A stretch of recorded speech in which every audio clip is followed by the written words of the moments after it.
मैं कहता हूँ मंदिर, स्कूल, धर्मशाला, ये समाज सेवा की वो नींव है जिससे कोई भी एक इंसान अगर रखता है तो उसको समाज को हमेशा फायदा ही मिलता है। पूजनीय पिताजी ने नींव रखी स्कूलों की, और आज और हम 1 से 2, 2 से 3 आगे स्कूलों की लाइन बढ़ा रहे हैं। एक तो रक्तदान, महादान, और शिक्षा से बड़ा कोई दान नहीं। भारत जो विकासशील से विकसित देश की तरफ अग्रसर है, तो निश्चित तौर पे वहां एजुकेशन, शिक्षा का बहुत बड़ा रोल है, और हमने वो पूरा रोल निभाया है। 20-22 साल हमने शिक्षा के माध्यम से देश को सींचा है। हमारे स्कूल में बच्चे ने पढ़ते ओलंपिक, पैरा ओलंपिक में गोल्ड मेडल देश को दिलवाया।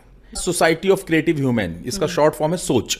सोच के नाम से मैं लोगों की सेवा कर रहा हूँ। 2013 से एक एनजीओ है। एनजीओ के माध्यम से मैं सभी तरह के, चाहे प्लांटेशन ड्राइव हो, ब्लड डोनेशन ड्राइव हो, रोड सेफ्टी ड्राइव हो, विधवा बच्चियों की शादी हो, किसी हैंडीकैप को कोई व्हील चेयर्स वगैरह को डोनेशन कराना हो, so many examples are here जिनमें मैं सोच के माध्यम से करता हूँ। एक हमारा संगठन है सनातन सेवा संगठन। उस संगठन के माध्यम से भी हम मेरा जो प्रयास रहता है वो ये रहता है कि हमारे देश को जात पात में बहुत बांटा जाता है कि हम सबसे पहले सनातनी हैं, हम सबसे पहले हिंदू हैं, उसके बाद हमारी कोई जात पात डिसाइड होनी चाहिए। तो मैं सनातन सेवा संगठन के माध्यम से यह प्रचार प्रसार पिछले 3 वर्षों से कर रहा हूं। केवल सनातन को देखना है, हिंदुत्व को देखना है, हमें अपनी जात पात में नहीं बंटना है। 11-12 में मैंने बीजेपी से, मेन स्ट्रीम बीजेपी में मैं आया। 2012 में मैंने भाजपा से सक्रिय सदस्य के रूप, और भाजपा का सेवक होने के नाते मैं भी अपने बल्लभगढ़ की जनता का आवाज बनना चाहता हूं, बल्लभगढ़ की जनता की सेवा करना चाहता हूं, यहाँ के लोगों के लिए और बड़ा काम करना चाहता हूं। बस यही सोच है, इसीलिए हम राजनीति की तरफ चल रहे हैं। बहुत सिंपल सी बात है राहुल जी, आप जितने छोटे माध्यम से सेवा करेंगे उतनी ही सेवा आपकी कम लोगों तक पहुंचेगी। आप बड़े माध्यम से सेवा करेंगे तो काफी लोगों तक आप सेवा कर पाओगे। आपके पास 1 गिलास पानी है, आप कितने लोगों की प्यास बुझाओगे?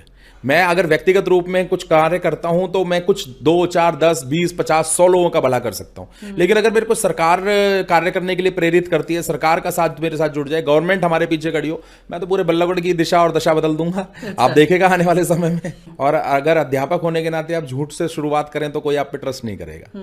समस्याएं हैं क्योंकि 10 साल में भाजपा के अंदर जितना विकास कार्य हुआ, आज हम थोड़े पानी को लेकर के शोर मचा रहे हैं। एक समय ऐसा था, यहाँ सड़कें नहीं थी और विकास कार्य बिल्कुल क्षीण थे। आज 10 साल के अंदर हमारे शहर का खूब विकास हुआ है, विकास में कोई कमी नहीं है। यहां बल्लभगढ़ का रहने वाला बच्चा जो बल्लभगढ़ में पला बड़ा हो, वो यहाँ की मूलभूत समस्याओं को ज्यादा अच्छे तरीके से रख सकता है, ज्यादा अच्छे तरीके से सुधार कर सकता है, और लोगों की मनोस्थिति को ज्यादा आसानी से समझ सकता है। इसीलिए यहाँ एक युवा, एक शिक्षित और बल्लभगढ़ में रहने वाला कोई इंसान आगे आने वाले समय में नेता हो जो जनसेवक के रूप में कार्य करे, तो बल्लभगढ़ के लिए वो बहुत अच्छे से सुनिश्चित करेगा कि बल्लभगढ़ के घर घर तक की परेशानियों को समझेगा।